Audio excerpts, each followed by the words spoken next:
Welcome to Season 2 of Common Time Podcast. I'm David Clemmer. And I'm John Pasquale. And we're back to inspire and empower music educators with practical advice, thought-provoking conversations, and stories from some of the best in the business. Let's dive into another incredible episode.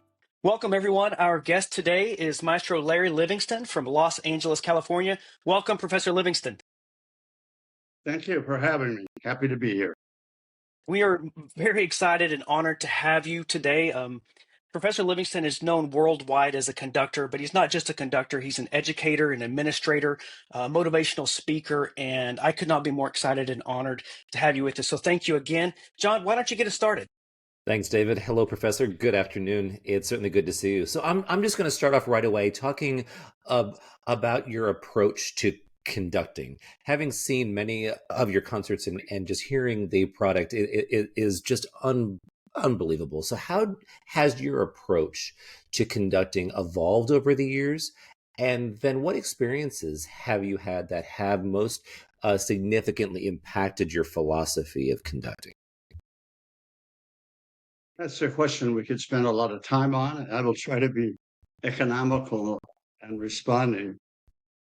I think the best answer I could give about how I arrived at this particular philosophical and pedagogical approach is a sequence of people that I worked with, who I played under, who I learned from, or better, stole from. I started out playing in Ravelli's band. My dad was my high school band director, so I grew up in a musical family. My dad wrote Eastern Michigan's fight song when he was in school. That. So, How about that? So my, I think it would have been shocking if I had not gone on in music. But I went to Michigan. I played in the Russian tour band, the famous one, and Ravelli was a tremendous teacher, wonderful ideas, and he was, at the end of the day, a tremendous inspiration and a pain in the neck. And so what I walked away from him with was ideas of how to make the sound, how to make an ensemble sound, and what are some techniques or approaches that can quickly fix problems. And so one of the things that I deduced from Ravelli is not that he did this, but what I've come to and try now to do all the time is what I call conceptual teaching. So instead of circumstantial rehearsing and saying to clarinets, you're rushing in measure 7, I try to identify what's the root cause of that. And then say, it's not just measure 7, write this on your forehead in blood the rest of your life. When you run into this circumstance and you have fast notes in a fast tempo, you're going to freak out and go too fast. So the idea is to assemble a litany of how things work. How does music work? How do real musicians respond to notation? And Ravelli did that without realizing it. And then I kind of took that example and made it really core to what I try to do.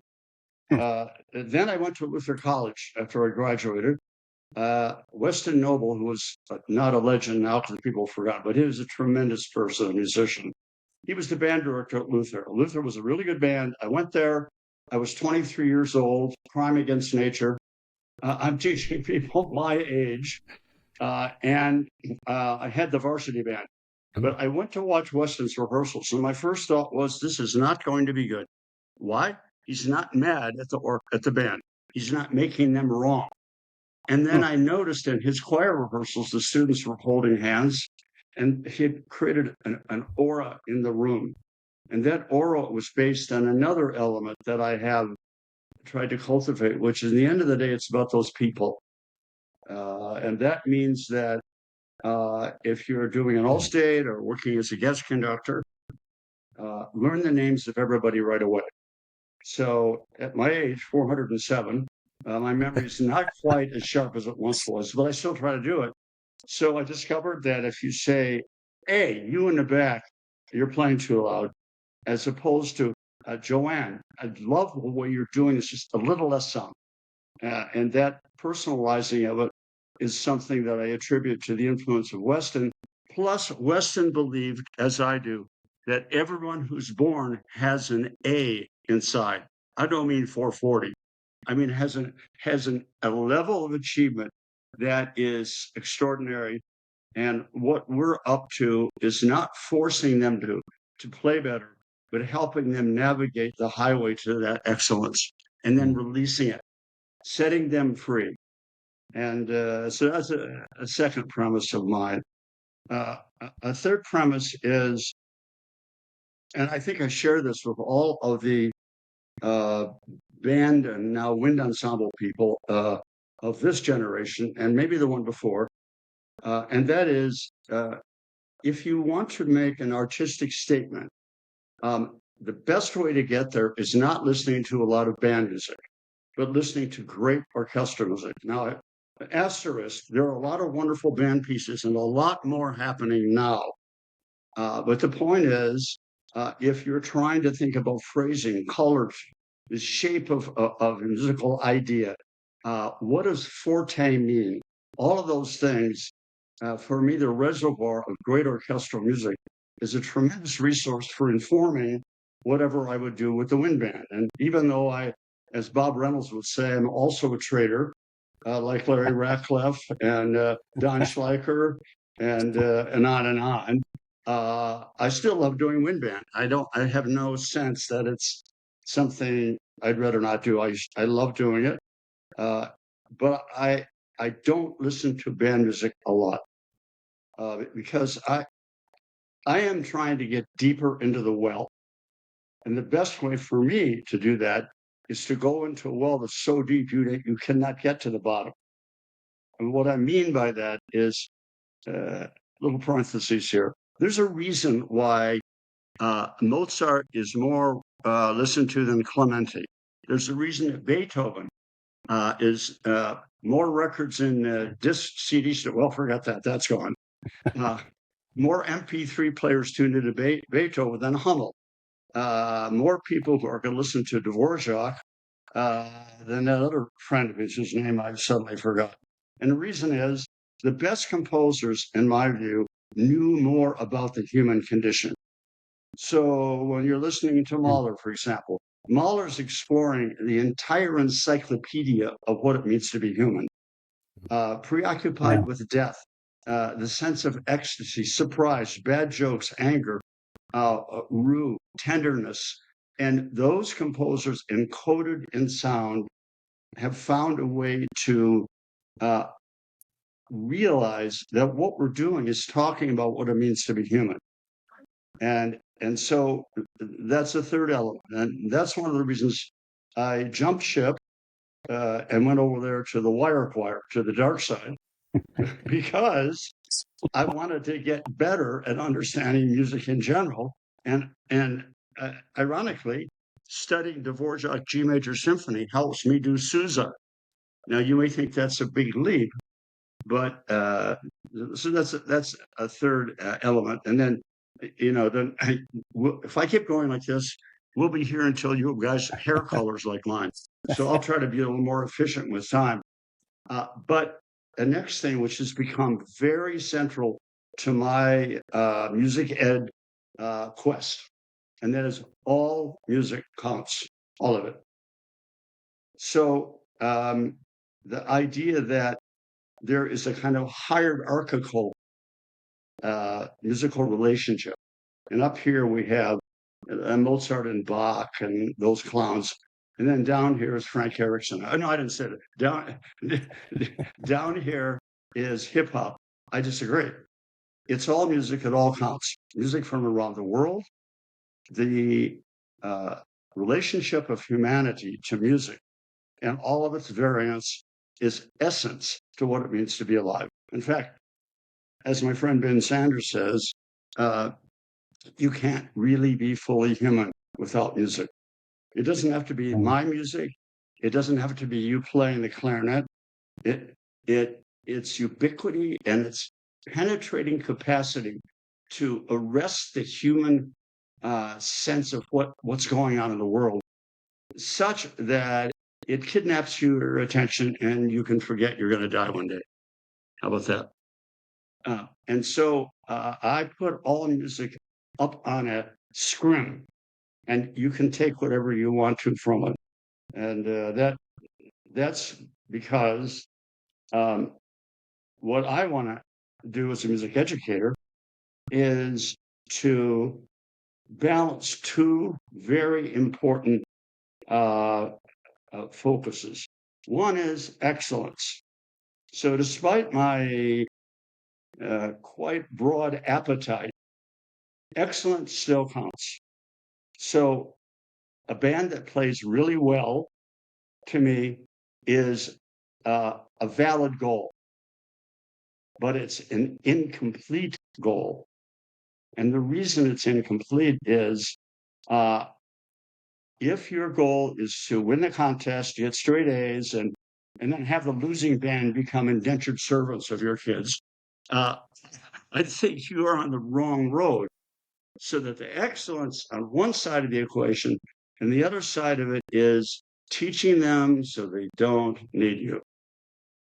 So in my fantasy high school band program at Larry Livingston High School, the seniors can conduct the band because they've been equipped pedagogically by the conductor to understand how music works at a fundamental level and then how you fix stuff. So to me, I will never vary from a commitment to excellence. But I also think that what you really want is that kid's going on to become a plumber or a chef or a lawyer or a bank robber. I don't care. But they are going to have music forever. So my crusade is not go on in music. That's a bodacious, dangerous decision. And if that isn't nested in your cerebellum and your bones, you shouldn't do it because it's a very tough road, very rewarding, but very tough going on with music. So when I do an all-state, sometime during the rehearsal, okay, raise your hand if you want to be a musician.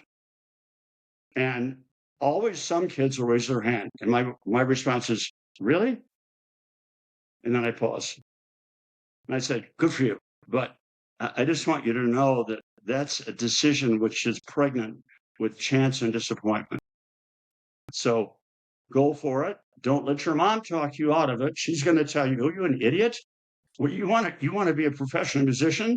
There's no money, there's no jobs, etc. We want you to be a lawyer. And then you have to stand strong and say, I might be wrong, but this is in me. Music isn't something I do, it's something I am. Then I say to the other kids, you okay, John? No, it's just resonating very well with me. I'm like, that was the powerful that statement. was it. Both. That was great. Yeah. Then I asked, what are the rest of you kids going to do? And they start occasionally, they're shy at first. And of course, I give each the first people to volunteer a $100 bill. I know I get them going. And then I say, okay, let's stop with this because I want you to know that I might look like an older person. I've got the fake hair. It's really black. I dye it white in the morning. But the reality is, in 10 years, I'm coming to your house. And I hope you're successful janitor. I don't care.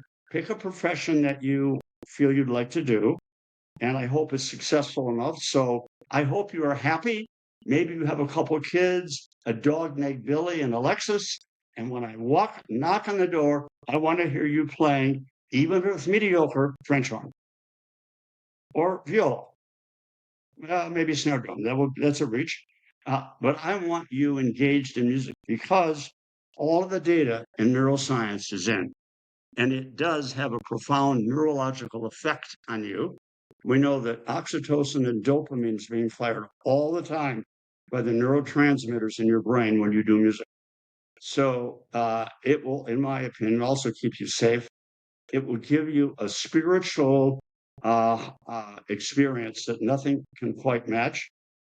And if you don't believe me, do me a favor. Next time you practice, and by the way, I'm also coming to your house to make sure you're practicing. The next time you practice, go into a room, and shut the door, whatever, And I want you to take your watch and put it outside, not in the room. And then I want you to practice until you think you've reached an end point that's useful. And then before you look at your watch, I want you to guess, how long have I been in here? And music will provide you an experience of time that replaces the clock. And in the end, you lose yourself in it like a sanctuary from God. And it doesn't get better than that. And your whole life, you'll be chasing that experience. Now, let me just pause and say to you people who don't want to go on in music, I think, great.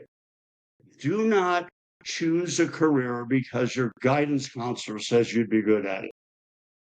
You don't have to choose a career when you're putting on the robe and going to the graduation party at age 18. Choose something which is so fulfilling to you that you can't wait to get up in the morning and go do it. And then you replace the obligation of work with the opportunity of life. Maybe we should pause there. Yeah. My kids Well, say never ask him a question. well, there's just so much wisdom in there, and there's so many directions I could take this, but I'm curious. My first experience watching you, Professor, was for the Texas All-State Orchestra. And this has been quite a few years ago, but you conducted Mahler 1, if I remember correctly. I And was 10 years old then. so, I know it. and I was Okay. probably too. But it's interesting. I remember the thing that I was most struck by in that.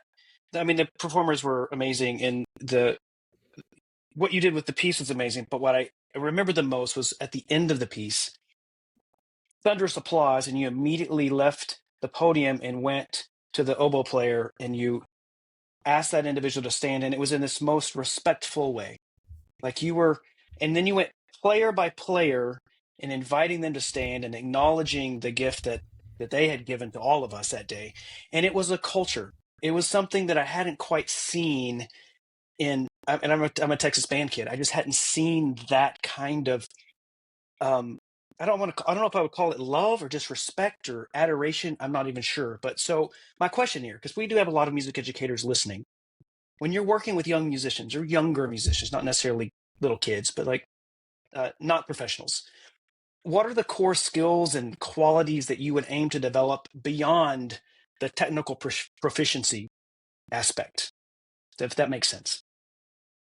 Yeah, that's a well-articulated question. And no pun intended, the bandwidth of response could be quite wide. Um, I, I yeah. think it starts with um, first understanding really what's in the piece. And I don't mean the violas come in and measure 11. I mean all of it. I was working with a young man in my studio who's not majoring in conducting, but he wants to be a college wind ensemble person. And so he's doing his recital in a few days, and he was doing a whole E flat suite. And of course, that's really one of the evergreens. That's one of the staples, and it will always be. And I asked him, how come this piece is still around? What is it? And he was giving me some, I think, useful responses. And I said, let's go through the score. Let's just look at the first movement. And it's not Bruckner. This is not a huge platform. But Holst has made this beautiful repeated chaconne have its own destiny because of the use of percussion, the reharmonization, the inversion of the intervals. He has manipulated, enriched, and enabled this piece to be important. And so I told this young man, if you want to be a respected wind ensemble person in the wind ensemble conductor world now, don't go to dinner with a bunch of people that are talking about the holes who are established figures and not know the whole goddamn thing without exception. Sorry, everything. So it's not just a nice tune. And so I think the first thing is to really do the work. And all the conductors that I've learned from, or I could use the Yiddish word ganav, which means thief. all the conductors I've stolen from share that one neuron. They know the song. And knowing the song to me means being free to radiate, respond, and connect with these other human beings who are sitting in front of you, remembering it is hard to play. Conducting is very easy. Playing is hard. You don't think so?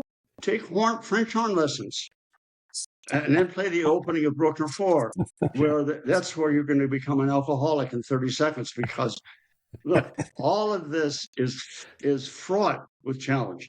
So you've got another tune, and even more important is who are these people? Are they just a set of programmable AI substitutes, or are they real living and breathing people? And for me, the translation of what's going on in the score ultimately involves metaphors and concepts that can't replace the music, but can be understood in trying to get to that place. Cellos, I liked how you're playing that passage, but I'd like you to play it this time as though it were the last time you'll ever play the cello. Horns, I like how well you're doing, but you play like that serious. It's a joke. Please find some other way to approach this so we see actually what the composer is about there. Timpani, can you play that from the head? Now that's a message that string players understand. And when I explain it to timpanists, they stop hitting things and they begin to massage and make sounds that are birthed in the context of the sonic environment where they live. Mm-hmm. So that's the second thing. And then I spent time doing rehearsals talking to students, not about the music, about their lives. How are you doing? What's going on? Because I've learned the hard way that every kid that's sitting in front of you has a story about his or her life that you have no idea about. So finding out who are these people, not just in the aggregate, but who are these individuals and what are they dealing with? Do they get dinner at home? Are both parents around? Is dad happy with you? And sometimes I get personal, but the thing is, it's my one chance. I get 3 days and then we disappear. And I want to leave them something. And most of all, I want to leave them with the notion of the value that they have as human beings. Not because they're rich or handsome or famous, but just because they live and breathe. And I think as music educators, we have a rare opportunity to inculcate a sense of personal worth to these students. I don't mean making them cocky, etc. at all. I'm talking about allowing them to feel that there's a reason they're on this planet, and there is an opportunity for them to express that in a way which, in the end, inspires them to want to bond with the community. And thanks to COVID and political strife, we've got a country now that's very divided, and community seems to have sunk below as a core objective. I mentioned Mikhail Csikszentmihalyi. He was now dead, but he was a great psychologist, and he wrote a book about the word flow. He's the one that used the word flow to describe what we do and when we're doing music. And he said every human being can be distilled down into ideally a couple fundamental goals. One is differentiation, that each person wants to feel somehow I'm unique. I'm not unique because I win things. I'm not unique because I'm tall. I'm unique because there never was a me before and never will be again. And I think learning their names, talking to them, treating them with absolute respect and kindness helps them feel a sense of personal worth.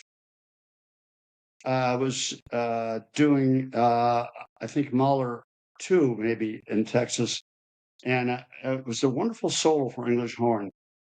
And a 16-year-old girl playing English horn played this solo. It's very, very brief, and it destroyed me. I still remember that moment. And I stopped the orchestra and I said to her, no matter how long you live, you have placed your heart in the center of this piece. And I will never forget this. And next time I do this, I'm going to hope to find something that has that same intimacy with the human adventure. And I think this is me. I'm not recommending modus operandi for other people, but this is why I do it. And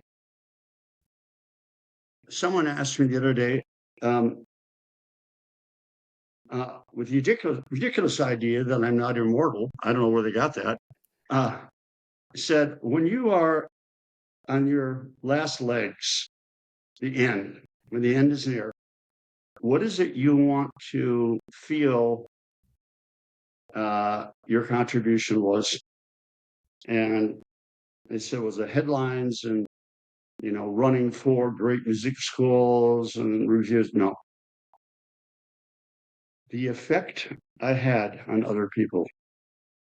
It's simple. The way in which my crusade allowed others to feel safe, valued, and purposeful. So that's really the essence of it. So when you saw me identify the oboe player, I mean, think of the itinerary. First, you got to buy reeds. Oh, God. Then you've got to learn how to make reeds. Oh, double God. Then you've got to get a good oboe. Good luck on that. Then it's endless. And when you think about 2025, and this happens to me every once in a while, I'm working with a bassoon player and I'm going, cannot believe this. It's playing an instrument from the medieval era. The technique of playing it was created by the Marquis de Sade. It cost $1 trillion, and if you look at it, it breaks. It has no curb appeal in the cafeteria when you're trying to impress other people. You play the what? I remember, just a sidebar. Quincy Jones was a good friend of mine, and we just did a big memorial event for him at USC. And I asked him once, I said, hey, Q, when you started playing trumpet in Bremerton, Washington, when you were a kid, after you and your dad and your brother ran away from Chicago, where they were gangsters, basically, why did you go seriously into music? Of course, you're tremendously talented. Why? To get girls. Exactly what it said, to make girls be interested in him. Miss Quincy Jones. So I think in this moment in the evolution of our country, or whatever you call what we have now, it's never been more important to have nurturing experiences between teachers and students, ones in which the teacher can remember, how come you're doing music? And almost without exception, it was another teacher who turned that light bulb on. Could be in the 6th grade or 4th grade or 11th grade. And all of a sudden, there's that metamorphosis where you essentially abandon the idea of just another person. And now I have something that's distinguishing for me. And I don't care if anybody knows it. I got this now. And I think, without wanting to get into the political nightmare of our time, I think the combination of COVID and other factors that will go unnamed have created a world that seems perplexing, destructive, angry, and dark. And I think that means the arts And more than that, arts education and music education becomes a sacred voice to push the other way. Obviously, this is America. We're going to get through this. But having a child take flute lessons and get good at playing flute, to me, is an adventure beyond description. And because music exists in time, it is different from visual art. If you go to a museum and you see a painting and you don't like it, you can walk away. If you go to a concert and you're in the audience and they're playing a piece you don't like, guess what? You're there. And the reason is that the ear is the emotional organ, not the eye. The eye has tremendous function, but the emotional register is in the ear. So I'm really at this advanced age as full of spark and determination as I was when I was 20. Is what I'm about is different because I've learned by making, I think my wife said 3,407 mistakes. I have come to the point where I have a patina of enlightenment. And that is, in the end, about embracing the treasure of humanity. That's incredible. It's such a fascinating conversation. So I do want to just touch base, or just to go a bit further. We were talking briefly, or just kind of mentioning about music educators and just the challenging times that are currently being faced, without getting into it too much. But throughout your career, it's important to note that you've been a passionate advocate for music education, which we are incredibly thankful for, by the way. Absolutely. But so what, in your view, are the most urgent issues that are facing music education today? I think number one is the obvious, that the marginalizing of music somehow is constantly tapping on the door. We're constantly having to deal with administrators, sometimes even parents who they know math is important and they know English is important. And then there's this frill called music. So I think developing perspectives which use the information from neuroscience. You want your kid to go to Harvard? Have the kid play in the band, and then you lay out why that. Of course, that's a leap, but it's not a leap that doesn't have data behind it. Right. So I think the first thing is convincing people that it's essence. And if you go back to classical antiquity, look at Greek culture, that music was core, even to the Romans. The second thing I think is to ideally make the band room the music room, where all manner of music can happen. And if that student is going to go on and have music in his or her life, it should be possible to do even if there is not a community band to play. How about chamber music? And how about the idea that it doesn't matter what the music is? You know, there's a really interesting history here. For years, and I can say this from my experience at Michigan, band directors absolutely said, no jazz, no, not jazz. That's dumbing down everything. And then you started realizing, if I want to get one at the contest, I got to have saxophones. You know what I'll do? I'll do a transactional deal. I'll say, I'll let you have jazz if you play saxophone in my band. So that's how saxophone found its way in, believe it or not, in my opinion. Then hip hop's been around for almost 40 years. Kids have hip hop on their MP3 players. I am not a hip hop fan. That's not something I listen to, but if you think about the rich array of music that is powerful and attaches to people, it's not just classical music and band music or orchestra music, and it's not just jazz. I mean, if you don't think that rock and roll has genius people in it, tune into Donald Fagen, who wrote most of Steely Dan's music. You guys are young, but you listen to the lyrics, it's unbelievably imaginative. So the idea of embracing a wider array of music. And I know schools where let's talk about mariachi. Marcia Neal, old friend of mine, Las Vegas, supervisor of music, goes to Las Vegas, sings the Mozart Requiem. That's what she does for fun. And there's a lot of Mexican families that have moved into Vegas, and they're not that interested in buying into that culture. So she said, you know what? I am a musical missionary. It doesn't have to be Mozart. So she got a couple of mariachi people who are really good, brought him into the school, and now she's running a mariachi consulting thing. But there are all over the country thousands of mariachi things that are happening. Now, again, in this hierarchical bias, that's down here. Well, actually, there is no down here. It's just music. I was on the board of the Guitar Center.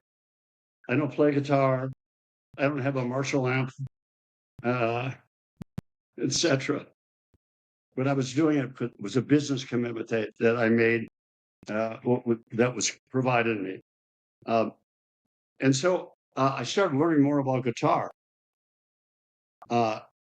If you have a successful high school music program, my first question is, how many students do you have in the high school? And how many are doing music in some form, whether it's choir, band, jazz band, orchestra, mariachi, whatever, piano lab? Syosset High School in New York, and then on Long Island, 54% of the students in the school are doing music, but they have everything. So songwriting, piano lab, not just the traditional groups. And I talked to the band director. I visited that school years ago because when I was on the board of the Guitar Center, I became the Crusader Rabbit for music ed. It seems like I'm always ending up being the Crusader Rabbit for music ed. And so I went around the country and met tons of people because we bought Music and Arts, which is now the biggest family music store chain in the country that's owned by Guitar Center. And I asked tons of people, principals, high school band directors, choir directors, college music ed faculty, what's the best way for us to fire this engine even hotter? So someone said, go to Syosset. So I went there. I watched the band director. His name is Larry Ballaroo. And he rehearsed the band in a Socratian way. So they played through a piece, and he had a recording of the piece by Eastman Band or something. And he'd say, okay, trumpets, we just played this. What's wrong with that? Trumpets, how do we fix that? So it was like math class. Rather than I'm the expert, I'm the sage on this stage. No, I'm the guide on the side. So that there's an engagement process. And when he got off the podium, I said, that was really wonderful. I learned a lot from watching you. And I said, how many bands you got? He said, we got 4. Oh, really cool. We don't have a room big enough for bands 2 and 3. Otherwise, that would just be a second band. And I said, what's the 4th band? And using my Ravelli bias, I said, those are probably the not so proficient. He said, no, the 4th band has some of the smartest kids in the school, but they don't want to practice and work hard on music enough to be in the top group because they want to go to Harvard, etc. And we don't want them to quit. I never forgot that. We don't want them to quit. So they embrace everybody. And sustaining musical involvement, to me, is page 1 of the recipe. The last page of the recipe is, are you doing an audit of your students 5 and 10 years after they graduate? Because you can get emails of all of them now. How many of you are doing anything with music? And I don't want to hear one of my trombone players went to Juilliard. That's anecdote. I want statistical evidence. 42% of my kids, in some form or other, are still doing music. Those are my 2 metrics. And I will share this with you. Years ago, I was doing a clinic in Texas, and I love Texas. I'm doing the Texas All-State Orchestra again in 2026. Right. So I'll be back in the saddle. But I went to this district, I don't remember what it was, and I was doing like region 14,000 or what, I don't know what the region, but like region 18 band or something. And this young guy picked me up at the airport, and he was just bubbling with enthusiasm. I said, wow, what a great attitude. I bet that's really inspiring for your students. It was just his second year. He was the number 2 person in the band director system. He said, no, that's not why I'm smiling. Well, why? Is it me? I'm okay. I'm wonderful. No, I didn't. I said, what's going on? And he said, we just won something really important. I thought, okay, competition. He goes, no. I said, so tell me what happened. He said, every once in a while, some parent will call the principal and say, we love the band program, but we want to have an orchestra program. And it's driving us nuts, the band people. So how did you get happy? He said, the main band director figured out how to solve that. We went to the principal and said, we'd like to propose that we start an orchestra program. And the principal said, wow, that's right, because I get parents calling me about it. And they said, yep, it's time. Now, here's the budget that we will need to do this. We will need 3 new staff, 10 double basses. We will need another rehearsal room, 8 cello instruments, and we will need 3 or 4 specialist private teachers. And the principal looked at them and said, are you crazy? And they said, we want to do this the right way. And he said, we cannot afford that. And then they faked being glum, and they walked out and then went to the bar for a martini and said, we got it. We solved it. We don't have to worry about an orchestra starting in our school. To me, that's the antichrist of what should happen. Not that starting anything new is easy. I'm not saying that. But Amanda Drinkwater's an old friend of mine. You know who that is? Very well. Oh, We yeah, used to very teach well. together. Amanda's a tremendous person. And I spoke to her years ago about this issue. And she said to me one day, because I did a guest conductor thing for her, and she said, since we chat, I'm troubled. What is it? I see all these kids walking down the hall who are not doing music. And I realized that the superb achievement in the band program, which is phenomenal, maybe isn't the final, complete, we're done answer to what we owe. More kids doing music, teach them so they don't quit. Or better, teach them so they're so capable and inspired and knowledgeable that they can actually go out and coach the chamber group they're playing. They can be an agent for sustaining music in that community. It is so insightful in so many ways, and I hope that people listening are really taking every bit of this to heart. It is absolutely critical. Yeah, and you're hitting so many different points too, Professor Livingston. And you mentioned something a moment ago, and I want to dig into it a little bit. And I don't take a lot of time on this question, but I'm curious because I know your experiences. You've been in administration as well as a motivational speaker for businesses, and you mentioned being on the board for Guitar Center, so you have experience in that world. But I'm curious if there's a connection that with music as well. So my question is what role does leadership and communication play, sort of from the business world, if you may, as an effective conductor, and how do directors cultivate those skills? Or are they important at all or not at all? I think it all counts. I think the assembly of all those variables will be different from person to person. And it depends how one is achieving transformation, because that's what we're looking for. That by being there, we're transforming the sense of what it means to be not only a musician, but to be alive. But I'd say, I think it would be great for every music ed program in the United States to require one semester of entrepreneur class from the business school in their school, in the university. I tell all of my students, they should, you go do that. Why not? This is a tremendous resource. So yes, leadership, I think, developing techniques for how you market an idea. I mean, here's an example.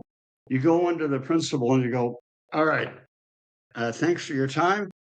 I'm working on our band program and we need a new tuba. And then you go to the principal, do you like music? What's the principal going to say? No. And he said, he or she says, yes. You go, okay, so here's the budget. I would really appreciate it if you would buy a tuba for our band program. And so the principal takes that piece of paper and he moves it over to the side where he puts on a stack of 47 other pieces of paper of budget requests from all over the school. Mhm. So that's one approach. Another approach is, I really enjoy the time we have together. I'm busy, I'm working hard, but I appreciate having a principal like you because you understand that at the end of the day, we're just trying to inspire and illuminate the world for these kids. And we see that in you. So all of us who are teaching appreciate that idea. And so I know you have lots of demands, but we need some help in order for us to take the next step. And that is, we need another tuba. We need a good instrument. They're not cheap. And I just wanted to say before you respond, I did some research recently and I checked the graduation rates of our school and our general SAT score data.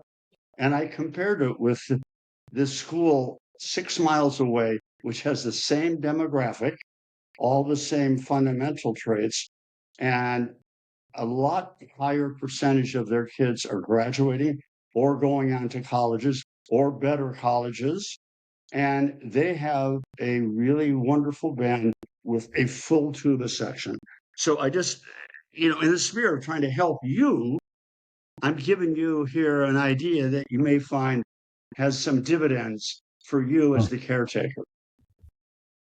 And then I recommend, and that music is a powerful force for neurological development. And the principal goes, yeah, I know that. So all the smart kids do music. That's why their scores look better. That's why your comparison doesn't work.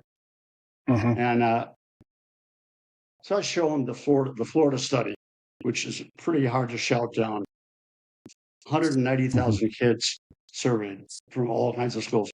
So then I go, well, I knew you'd say that because you're smart. Do you smoke? And likely the answer is going to be no. Why don't you smoke? Because it gives you cancer. Actually, there is no absolute incontestable data that says that smoking causes lung cancer. But the incidence is so high that most people don't smoke. There's no absolute data that playing the tuba is going to get you into Harvard. But if we compare us to other schools, there's a lot of what I might call metadata that's worth looking at. Right. So I tell these young music educators, make sure you use the word data a lot, because that's where principals sit up and go, wow, I got to pay attention to this. Don't start talking about harmonic language and espressivo. They don't care. Get them right in in the midsection where they live. Yeah. I love You the want better entrepreneur. SAT scores? Yeah, Have more kids in the band. that's fantastic. I love the entrepreneur idea in mentioning that because it is kind of an important connection to what we do. Because oftentimes running a program is running a small business, or unless you're like John, it's running a big business. I mean, it really is that. But now I got another question. If we kind of flip that now to an ensemble director wanting to raise the level of the ensemble, make them better. This is specific to the ensemble leader. What advice would you give the director in terms of both kind of rehearsal strategy, but also their own personal development, which I'm really curious about? You mean for the students' own personal development? No, for Or the director's own personal development. Well, first of all, I think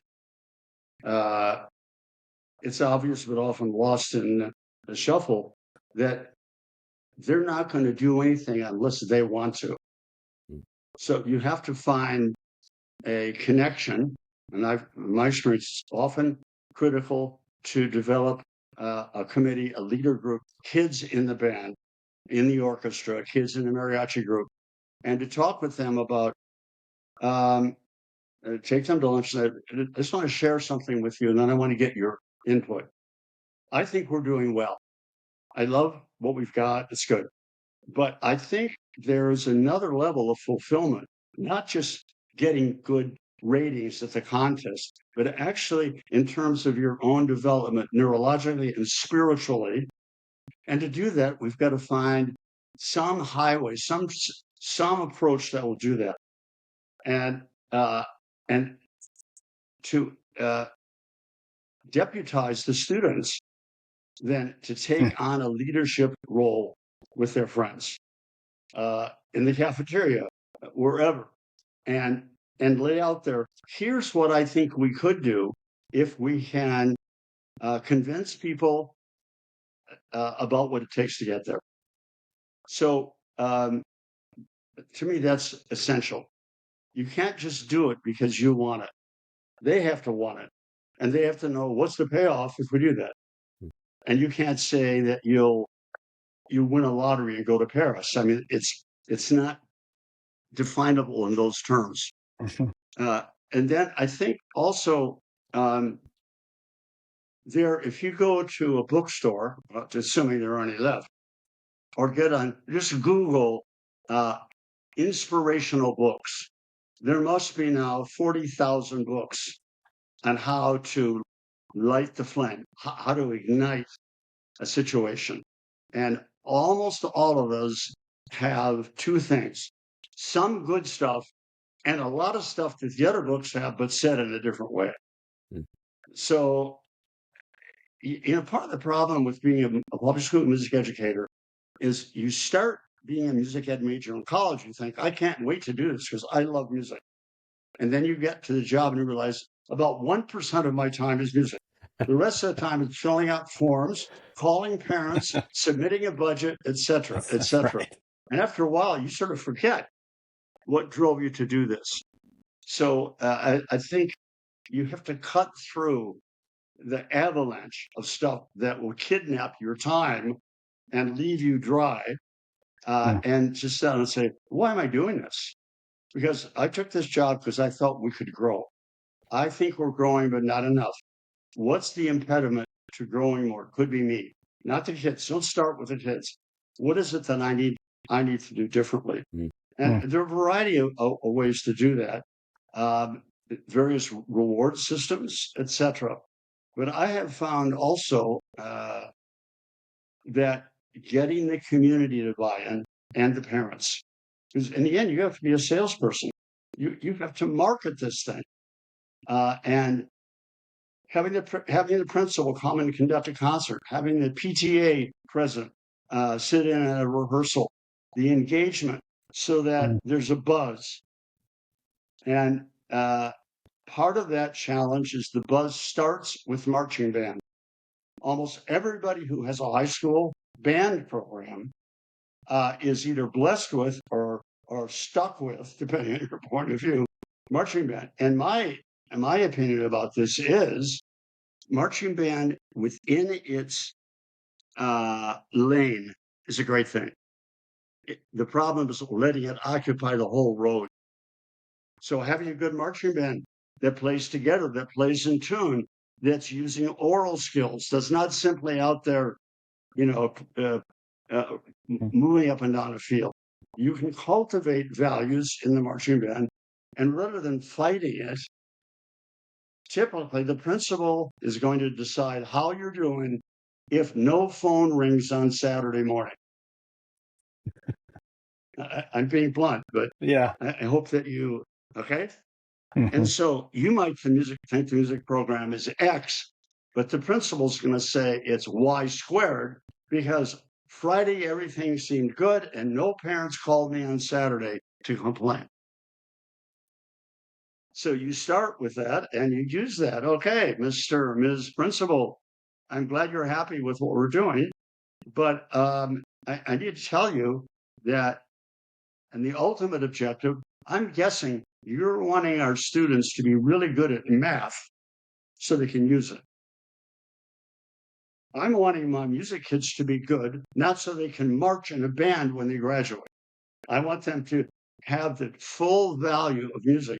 And to do that, I owe them something I'm not giving them. And I think when teachers meet with principals, and being a principal now is horrendous, horrible job. You can't win. No matter how many good things, the phone rings and some parent who may be crazy is mad because Johnny did something. Most principals who are still connected to why it's important to be a good principal find it very compelling when the teacher comes in without being a crybaby and says, I think I owe them more, and that means we owe them more. I want to do better. I'm taking a course this summer in business administration. I'm working it because I want to be the poster child for making a difference, not saying to the kids, you make the difference. And most principals are surprised to hear that because what they get mostly is complaining of, I don't like my office, the salaries are bad, and then all of the usual crybaby stuff. And that's like, oh no, not again. True. Someone comes and says, this is for me. I want to be an agent for more for these students. So this is what I'm trying to do, and I need your help. I love Not that. fix it. I'm doing it, but I need your help. And there's no money involved. Next time it'll be money. Right. Yes, please. So, Larry, we have come to the time in our conversation where we ask our guests three rather short answer questions, and we're just trying to we're just curious about your thoughts. I got that short answer. That was nicely. You slid that in there very nicely, John. So that's funny. Trumpets, you really sound good. It's too loud. Now let's start at measure 7. But we are so excited to have you back and do part 2 of this because we have so many questions for you. Yeah. I mean, me personally and David personally, to speak on his behalf, I mean, we are learning so much from you, and I think our listeners need to hear every single word that you have to say. But so I'm going to ask you, I'll take the first of 3 questions. The first of which is, do you have a soapbox topic? A soapbox topic? Something that's a soapbox topic for you in music or band or something that's going to fire you up in a very short amount of time. Yeah, like a 2-minute soapbox. I probably have a lot of soapbox questions, but I think the principal one is you're only going to get this life. You're going to die.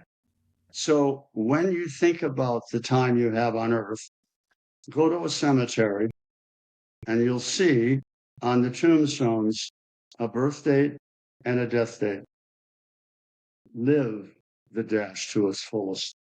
Live the dash. That's extremely powerful. Thank you. Wow. Yeah. Yeah, I feel like the next couple are, one of them's kind of a humorous one, but that was serious. I'll skip to the Thank you. second one, and this one could be anything as well. Is there a particular book or books that that have inspired you, sort of in your journey, that you could share with our listeners that might be helpful for them? Oh gosh! Well, first of all, I'm a, a devoted reader. I've always read a lot, and there are many books that I could think about. Um, I think uh, Mikhail Csikszentmihalyi's book on inflow is one of those because I've read it many times. The second is my good friend Stephen Nachmanovich's book, Free Play. If you don't have free play, every human being that I've ever met should read it. It's a phenomenal book. You don't have to read it in order, and it's all about improvisation in art and life. But it's much more core than that. And there's a sequel called He Believes That Life is a Verb. And I agree with him, not a noun. Mm. The Ah, Art of Is. His book, The Art of Is. And it's great. full of stories and anyway, those are some. Perfect. Love it. Got a lot to think about after this, which is awesome. And Yeah. so I'm going to ask you a question that comparatively could seem a bit ridiculous, and I'm embarrassed doing it now, but I'm just going to get it out there. What is your favorite time signature? Um, I'd say when it's 7 a.m. and I wake up. That I woke up. That's a great question. I don't have any favorite time signatures. I'm